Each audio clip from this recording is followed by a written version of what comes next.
This is the first in a series of videos about a single tank waste veggie oil system that I designed to be used in the Mercedes W123 diesel sedan, or more specifically the OM671 engine.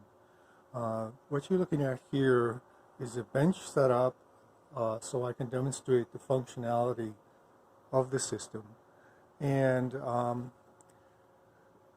I want to point out first that it is not completely hooked up at this point.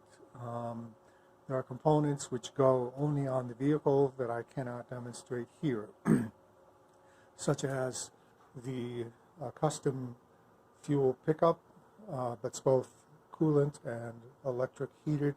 This is designed to replace the existing fuel pickup in that fuel tank on that particular car. This is a heat exchanger that goes toward the rear of the vehicle that pre-warms the fuel as it's pumped forward toward the engine.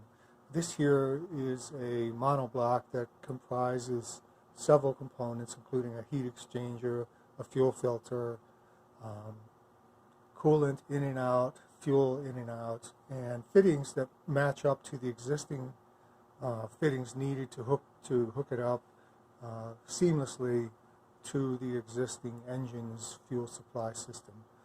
Anyway, what you're looking at here in terms of the setup that I have, starting at the fuel source, there's a small amount of diesel fuel. I'm using diesel here instead of veggie oil. That is feeding a loop valve, which is used to recycle heated fuel so that the system can heat the fuel more quickly. This here is a horizontal fuel conditioning module off of a 2005 Ford Power Stroke diesel. This is both a fuel pump as well as a fuel filter as well as a fuel heating system. It also has a vacuum sensor built into it to indicate when the filter is plugged. And then this red section of this loop of hose is the fuel heater. It's an electric heater, and it's designed to pull a lot of current to heat the fuel as quickly as possible. Finally, there's a battery and a power supply to keep the battery charged. This system is what you call a single tank system. It was designed to be retrofitted to the stock Mercedes diesel automobile and allow you to just fill the existing tank with vegetable oil and start it and run it from cold if necessary, without needing to preheat the engine on diesel and then switch over to veggie oil, which is the way most veggie oil systems work. Namely, most veggie oil systems are two-tank systems.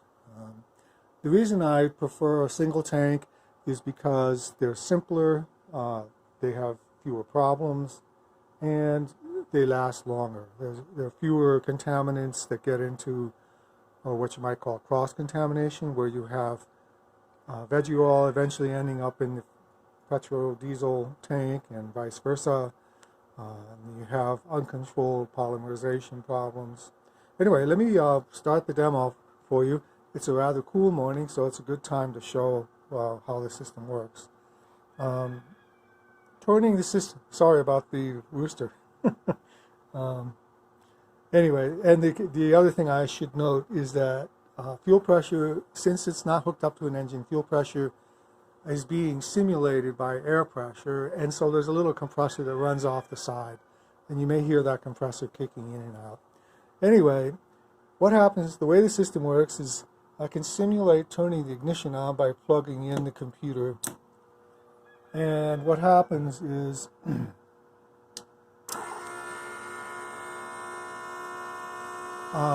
the default is that the system turns on and starts circulating fuel just like you would if it were just running on regular diesel. In fact, the system can be run on regular diesel, and the fuel heating features don't even have to be used. It's perfectly possible to fill the tank with diesel fuel and drive the car as if there were no changes at all. So when you turn the system on, or you turn the ignition on, before starting, you get this screen. And if, in this particular case, fuel is being returned to the tank down there, and the system is looping fuel through this demo in such a way that it doesn't heat it, but it is filtering it. So turning the actual vegetable system on involves just pressing a button, and the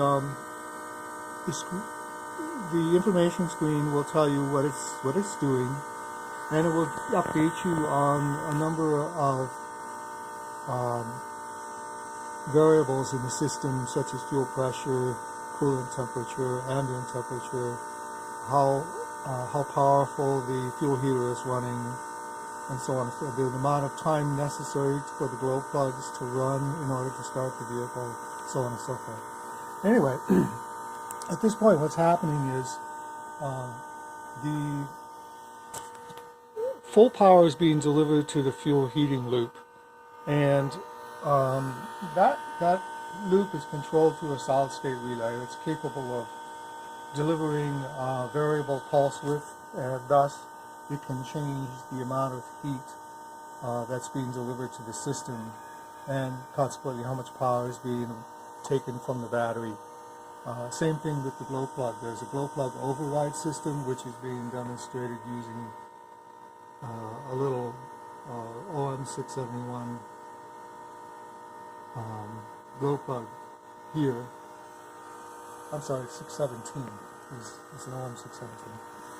So the reason I'm showing you this is I want you to get a sense for how long it takes to heat the fuel before the engine can be started. So the system right now is heating the fuel. There's a heating element built into the fuel filter, which is also drawing power.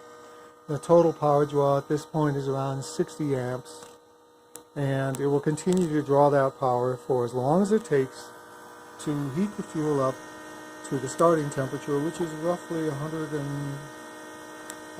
between 100 and 134 degrees Fahrenheit. So.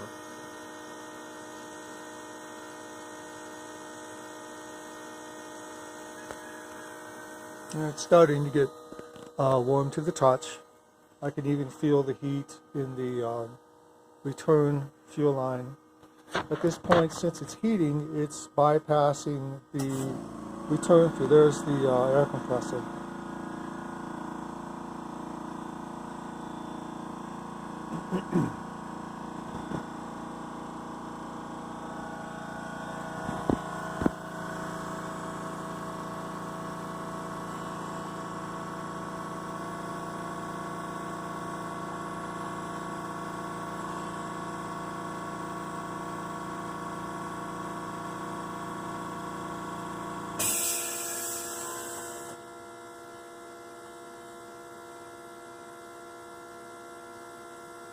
By the way, the fuel pump is run. Oops. Okay. System is heating the glow plug. Once the glow plug is fully heated up, it will flash.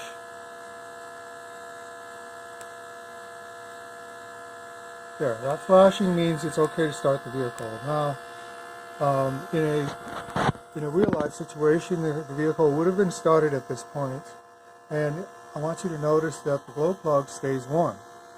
And the reason for that is we're starting on vegetable oil, and the engine block is still cold.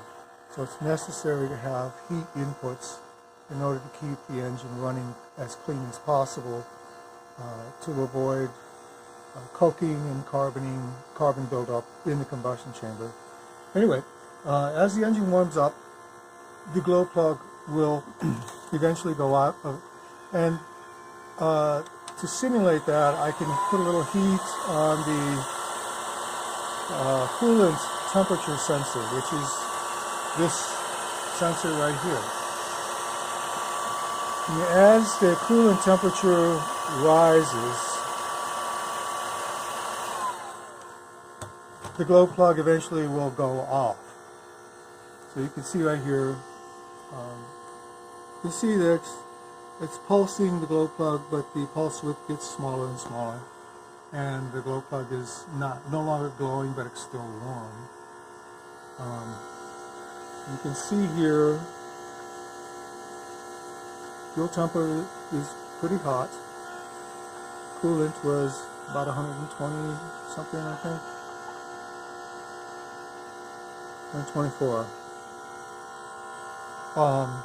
As the fuel gets hotter and hotter, the pulsing of the fuel heater, which is the major consumer of battery energy, will start to be less and less. The system will start pulsing the fuel heater.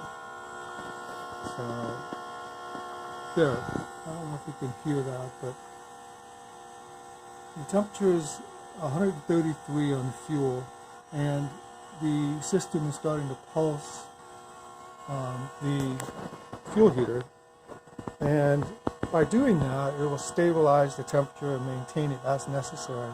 And once the temperature hits about 134 or 135 degrees, the green light will come on, indicating that the system is now running at temperature, and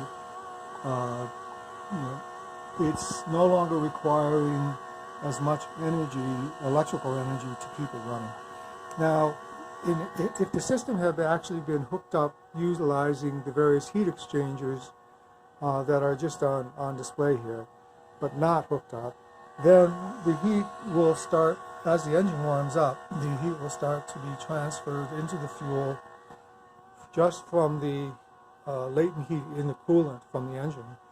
And as the fuel gets warmer from the engine coolant, then the pulsing, the electrical pulsing of the fuel heater will reduce to the point where it will turn completely off.